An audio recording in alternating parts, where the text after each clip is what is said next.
That was Paul Simon and Art Garfunkel. But behind that perfect harmony was a friendship falling apart in slow motion. They started out as kids, school talent shows, block parties, chasing the dream. By 1970, they were global icons. Then one said something the other couldn't forgive. Not about money, not even about music. And that's when it broke. They kept singing, kept touring. But backstage, nothing. No words, no friendship, just tension and tuxedos. And it didn't end there. One secretly recorded 30 songs without the other. The other erased vocals without asking. In 2015, one of them even called the other a monster. And they didn't speak again for nearly a decade. This is the story of how two childhood friends became bitter rivals, and how one of music's greatest duos fell apart note by note. Paul Simon was born in 1941 in Newark, New Jersey. His house was filled with two things: books and jazz. His mom taught school, his dad taught college by day, and played bass in bands by night under the name Lee Sims.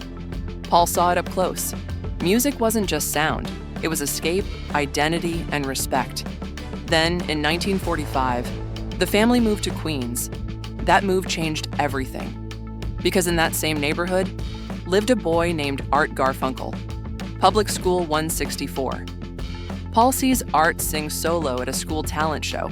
A girl leans over and says, "He's good." Paul doesn't just hear the voice, he hears the reaction, and that's the spark. Later that year, they act in Alice in Wonderland for their 6th grade graduation, and that's it. Tom and Jerry, their first group boy, is born. They start writing, harmonizing, performing at block parties, and by 15, they're recording artists. In 1957, they drop Hey Schoolgirl under the names Tom and Jerry. Paul becomes Jerry Landis. Art becomes Tom Graff. The single hits number 49.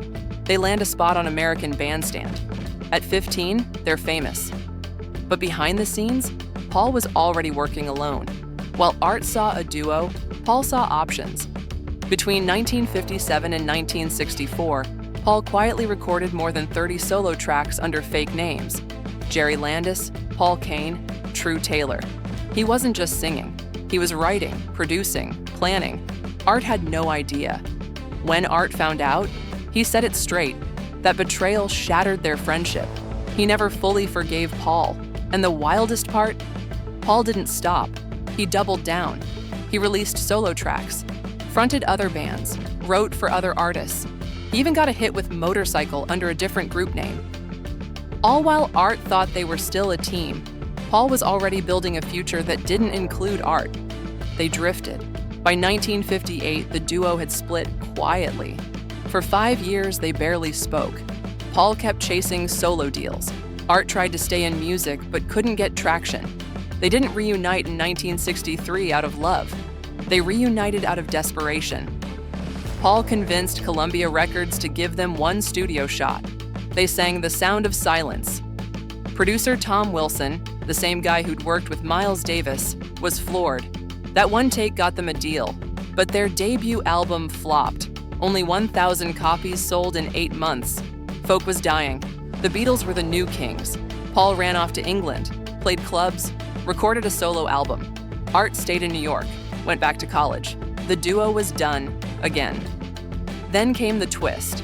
Without asking, producer Tom Wilson remixed The Sound of Silence, added drums, electric guitar, released it.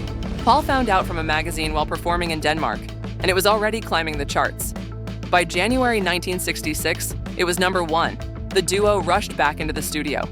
But things had changed. Paul now wanted total control. When they recorded Parsley, Sage, Rosemary, and Thyme, he ran the show, wrote the songs, picked the instruments, directed the sessions. Art mostly just showed up to sing. The album was a smash, but the creative gap kept growing. Then came The Graduate. Their music lit up the film. Mrs. Robinson wasn't even done yet, and it still became a hit. Suddenly, they were legends, and that's when things cracked. Paul was writing the songs, but Art was getting the applause. Fans thought Art was the genius. Even their manager said they both envied the other. Paul felt small, not just emotionally. Art was taller, smoother, more camera-ready. Paul never forgot the time Art joked, "I'll always be taller than you." That line stuck for decades. Then came the final straw, Catch-22. Both were cast, but Paul's scenes got cut. Art stayed in the film. Paul stayed home, humiliated. That separation shattered the group. Their final album, Bridge Over Troubled Water, was recorded in 2 pieces, a year apart. Paul waited. Art filmed movies. Paul sent tapes to Mexico. Art sent notes back. No feedback, no FaceTime. Just frustration. Then Art said, "I'll do movies for 6 months. Then you'll have the songs ready when I'm back." Paul said, "No, that's not happening." He wasn't just saying no to a schedule. He was saying no to being second. When they finally recorded Bridge Over Troubled Water, it was lonely. Paul tracked the instruments, alone. Art showed up, sang it solo, and got the standing ovations. Paul stood in the shadows, watching crowds cheer for a voice that sang his words. It was the biggest hit of their lives, and their last. Paul went solo, but he was scared. His first album dropped in 1972, Paul Simon. It was bold, reggae, gospel, Latin sounds. He recorded in Jamaica with Jimmy Cliff's band. Mother and Child Reunion hit the top 5. Me and Julio Down by the Schoolyard showed he could still spin stories. By 1973, he dropped There Goes Ryman Simon. Songs like Kodachrome and Loves Me Like a Rock proved he was more than fine without Art. He was thriving. But the scars stayed. In 2015, Art called Paul a monster in an interview. Paul never responded publicly. They haven't spoken since. Not a text, not a call, nothing. Simon and Garfunkel gave the world timeless music, but behind the harmony was heartbreak. 2 kids from Queens chasing the same dream, only to drift so far apart they couldn't even talk. Sometimes the silence between the songs says it all.